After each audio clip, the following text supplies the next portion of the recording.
Hello and welcome back to your Pennsylvania Dutch Minute. Another viewer request. Actually, I've gotten quite a number of emails about this topic, and I've been shying away from doing a video on it because I want to be very upfront. I really don't know that much about this topic, but I've been doing some research and reading online, and I talked to a couple of people, and I felt that I can at least put together a brief video. About the topic, and if you want to research more, feel free. But it's Yiddish. I've been getting a lot of questions from people. Is Pennsylvania Dutch and Yiddish, are they, are they the same thing? Because I hear words that are the same between the two languages. Um, so we're going to talk about Yiddish today very briefly. And again, I am not a Yiddish speaker. I've never studied Yiddish. I have heard it spoken already, and being a Pennsylvania Dutch speaker, I very quickly picked up on the fact that the languages sounded similar and they shared words.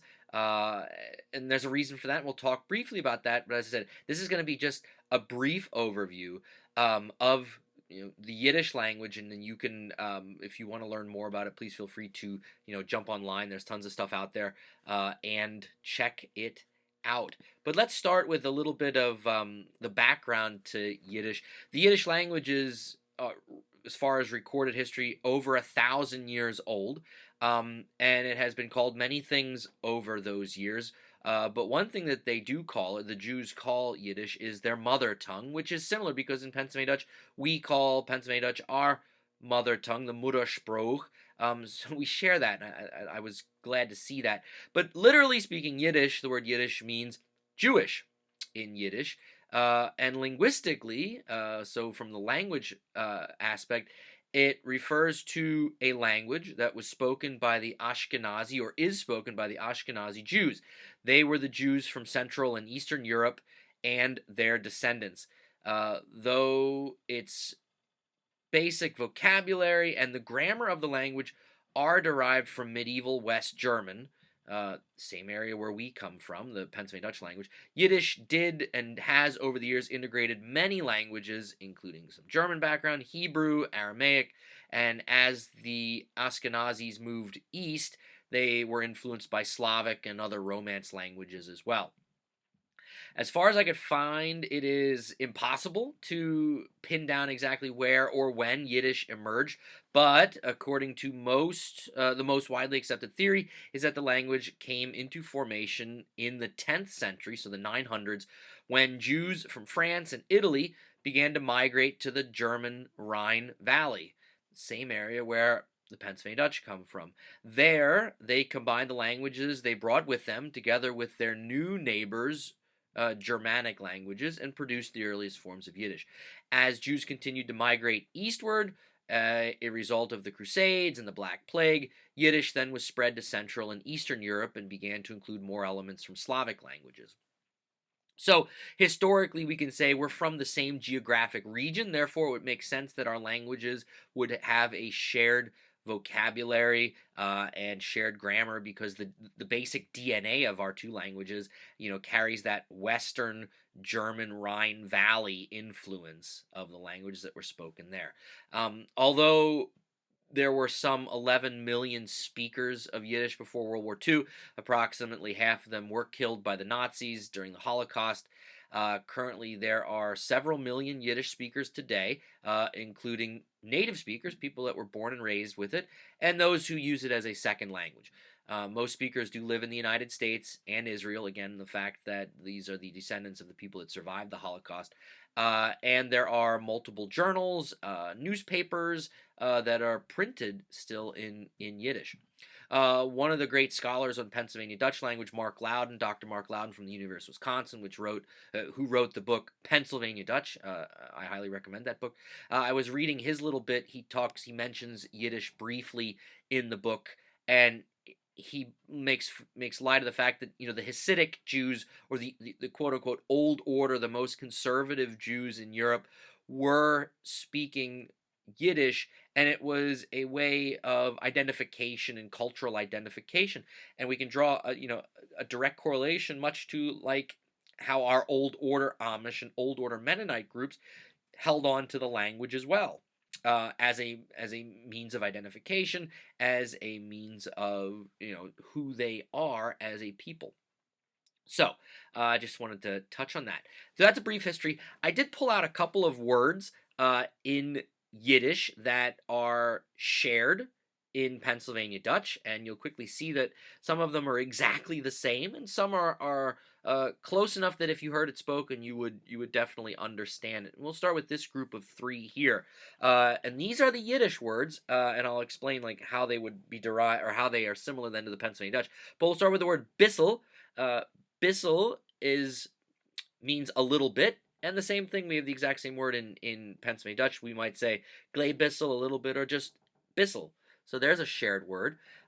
Here I gave the Yiddish on the left and the Pennsylvania Dutch on the right. The Yiddish is gornisht, and in the Pennsylvania Dutch it's gornix. You can definitely hear that gornisht and gornix, both meaning nothing at all or not at all.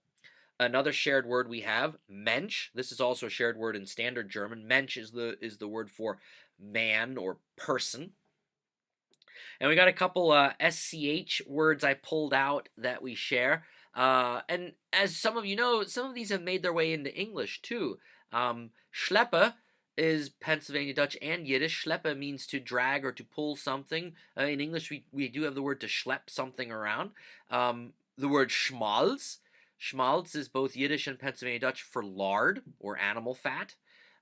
Schmutz, both Yiddish and Pennsylvania Dutch word for dirt or a bit of dirt. We then can build the word schmutzig, which is dirty, which I'm sure if you have any Pennsylvania Dutch in you, you've probably heard that word before. Or someone might say, oh, you got a little schmutz on your cheek or on your chin, while eating. And then finally, the word spiel, which of course we have the word spiele, to play, spiel, to play. So yeah, I mean we have these shared words. You never probably thought about the fact that Yiddish and Pennsylvania Dutch, it's such religiously we're so different. The Jewish faith versus our Christian faith, or predominantly Christian faith. But the fact is that for generations, Jews and Christians were living side by side in the Rhine Valley there, in present day Germany. We intermixed in I'm sure in business and things like that. I highly doubt there was very much intermixing as far as like marriage and so forth. However, we were in the same geographical area. We spoke similar languages, so it makes sense that we have some shared linguistic heritage and some shared vocabulary. But again, as a disclaimer, I am by no means a scholar of Yiddish. If you out there watching this video know more about Yiddish or have some interesting facts about Yiddish that you see ties between Pennsylvania Dutch and Yiddish, feel free to comment below. So that other people can see these comments and maybe we can get some dialogue going. It's really an interesting topic, and often when I'm out giving talks or like I said, emails, this topic has come up multiple times. In fact, last year at the Kutztown Folk Festival, Chris and I were doing our Ask a Pennsylvania Dutchman show, and afterwards, a gentleman came up to us after the show was over and introduced himself as Rabbi so and so. He was from the Metro New York City area, and he just started speaking Yiddish to see what we could understand, and I could understand quite a lot. I didn't understand every word, of course, but I understood enough that I could follow the gist of what he was saying. And then afterwards, he checked. I checked and said, "Is this what you said?" Dot dot dot. And he said, "Yeah, for the most part." And we filled in the holes. And then he said, "Say that back to me in Pennsylvania Dutch." So I did, and he was nodding along that he could understand a lot of the words as well. The one thing that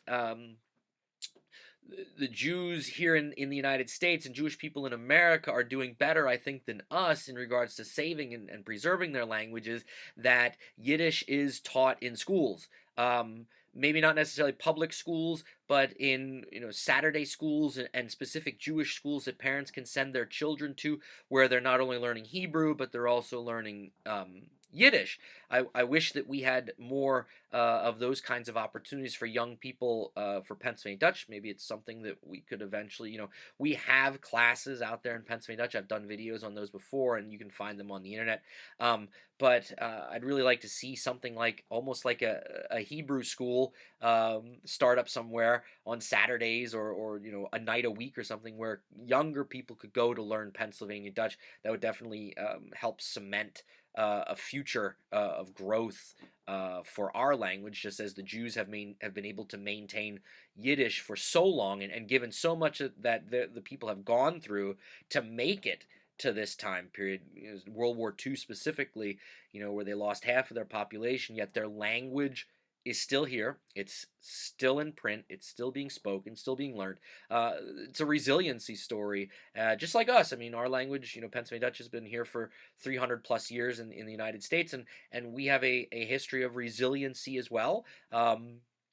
I'd like to, of course, see that keep going. So, but anyway, I've got on my soapbox. Again, if you have a comment about this video, please put it, leave it in the comment section below. If you haven't told your friends about this series and about the other videos that I'm doing, why, gosh darn it, get out there, spread the Pennsylvania Dutch love, subscribe to the YouTube channel, and feel free to subscribe to my website, PA Dutch 101. Anytime I post a new blog entry, you'll get an email saying, hey, something new has been posted. But of course, follow me also on social media. I will see you in the future. If you have a question or an idea for a future video, please email me and I'll gladly attempt to answer it. But until next time, as my son says at the end, Max gut, and keep practicing your Pennsylvania Dutch. Max gut. That's good.